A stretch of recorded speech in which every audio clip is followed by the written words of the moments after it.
Pertemuan Eyang Semar dan Syekh Subakir di Gunung Bala mengawali pertanda masuk Islam di Pulau Jawa.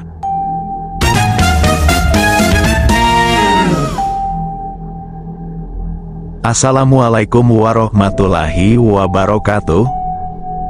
Wahai jiwa-jiwa yang suci dan juga tenang, sungguh sangat beruntung kalian telah menemukan video ini. Mohon kalian diamlah sejenak dan fokuslah untuk menyimak video ulasan ini, karena disinilah sahabat semua akan menemukan siapa sebenarnya sosok Eyang Semar. 82BM doakan semoga saat sahabat menyimak video ulasan ini sahabat semua dalam keadaan sehat dan senantiasa selalu dalam lindungan Allah Subhanahu wa Ta'ala. Oke, cekidot kita ke video ulasan lengkapnya. Hampir semua orang-orang yang berasal dari suku Jawa mengenal sosok Eyang Semar. Eyang Semar merupakan tokoh punakawan dalam pewayangan. Ada pula yang mengenalnya melalui dunia mistis dan juga kebatinan. Namun generasi sekarang banyak yang tidak tahu mengenai Semar yang dikatakan sebagai pamomong tanah Jawa itu. Dalam cerita wayang, Eyang Semar dikatakan sebagai tokoh asli Indonesia, karena tidak ditemukan dalam cerita Mahabharata ataupun Ramayana dari India. Lantas apakah sama antara Eyang Semar dan juga Eyang Ismoyo yang makamnya ada di Gunung Tidar?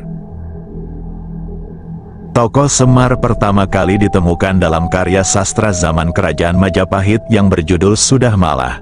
Selain dalam bentuk kakawin, kisah Sudamala juga dipahat sebagai relief dalam Candi Sukuh yang berangka tahun 1439. Asal-usul Semar juga memiliki beberapa versi. Namun semua percaya Semar sebagai dewa turun dari langit dan menyatu dengan kehidupan manusia. Semar memiliki tugas membimbing untuk memiliki budi pekerti dan menjunjung tinggi kebenaran. Semar juga disebut sebagai dewa Bagongeng Satrio Sinamar Mardadi Kawulo, atau dewa pengasuh kesatria yang menyamar sebagai hamba, seperti dikisahkan dalam kitab-kitab Manikmaya dan Paramayoga. Semar berasal dari alam kedewataan atau jagat para dewa. Dalam naskah Purwacarita dikisahkan putra Sang Hyang Menang yang bernama Sang Hyang Tunggal menikah dengan Dewi Rekatawati. Sepasang suami istri tersebut melahirkan putra berupa sebuah telur ajaib yang melesat ke hadapan kakeknya, yaitu Sang Hyang Menang. Oleh sang kakek, telur ajaib tersebut disabda cipta menjadi 3 zat hidup yang bersifat dewa.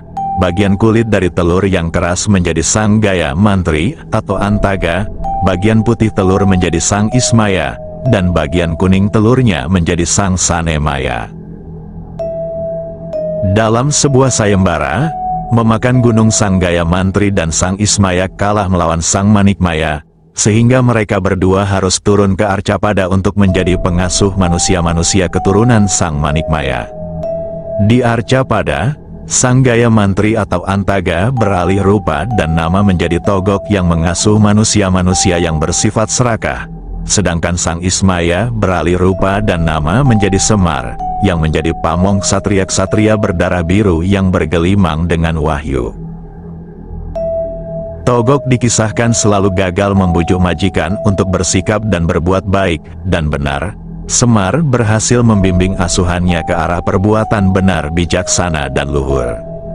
Dalam pandangan aliran kepercayaan di Jawa, ada yang mengkiblatkan ajaran-ajarannya kepada ketokohan Semar. Dalam pengembaraan spiritual mencari tempat Sangkan Paraning Dumadi, sebagai orang Jawa secara spiritual sempat bertemu dengan tokoh Semar. Hal ini karena pengaruh mitologi dunia pewayangan yang cukup berpengaruh dalam menciptakan kerangka pemikiran mistis orang Jawa.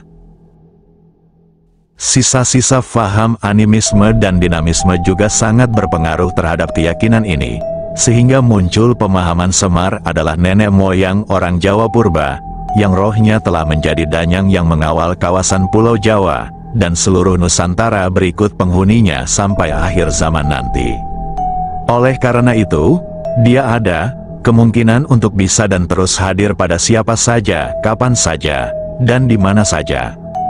Di daerah Magelang, sejarah awal masuknya agama Islam ke tanah Jawa juga tidak terlepas dari kisah legenda yang ada di tengah masyarakat daerah ini, yaitu peran ulama Syekh Subakir, Syekh Jumadil Kubro, Syekh Maulana Maghribi dan kerabatnya yang bertemu dengan Ki Semar atau Eyang Semar di puncak sebuah gunung.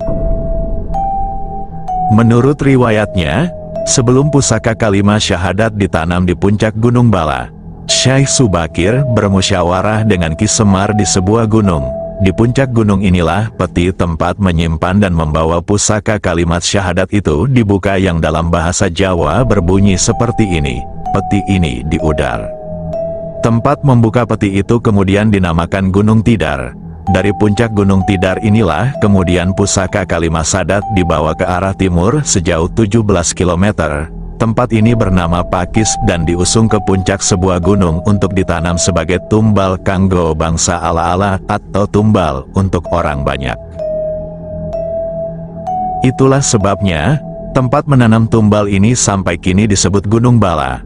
Penanaman pusaka kalimat syahadat di puncak Gunung Bala oleh Syekh Subakir dan kawan-kawan bermakna sebagai penancapan kalimat syahadat di jantung tanah Jawa, sebagai tanda masuknya ajaran agama Islam bagi penghuni di tanah Jawa.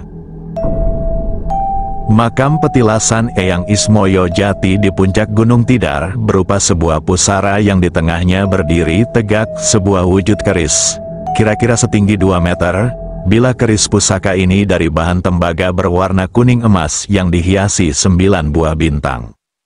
Nama-nama yang ada di puncak Gunung Tidar ini mempunyai makna yang tersamar. Sebutan Eyang maknanya eling pondo sembahyang, yang artinya ingat untuk melakukan salat. Ismoyo maknanya ojo podo semoyo atau jangan menunda.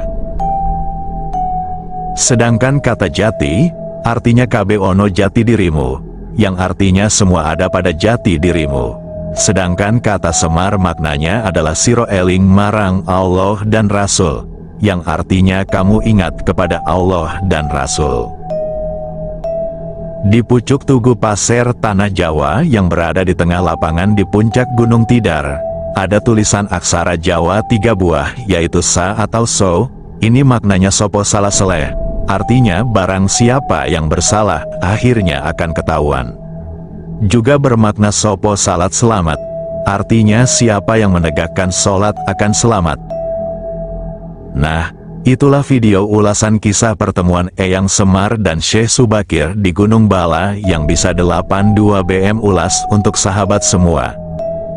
Semoga ini bisa menjadi tambahan pengetahuan untuk sahabat 82 BM semua. 82 BM minta maaf jika dalam video ulasan ini ada salah-salah kata dan bahasa. Akhir kata, 82 BM ucapkan terima kasih. Wassalamualaikum warahmatullahi wabarakatuh.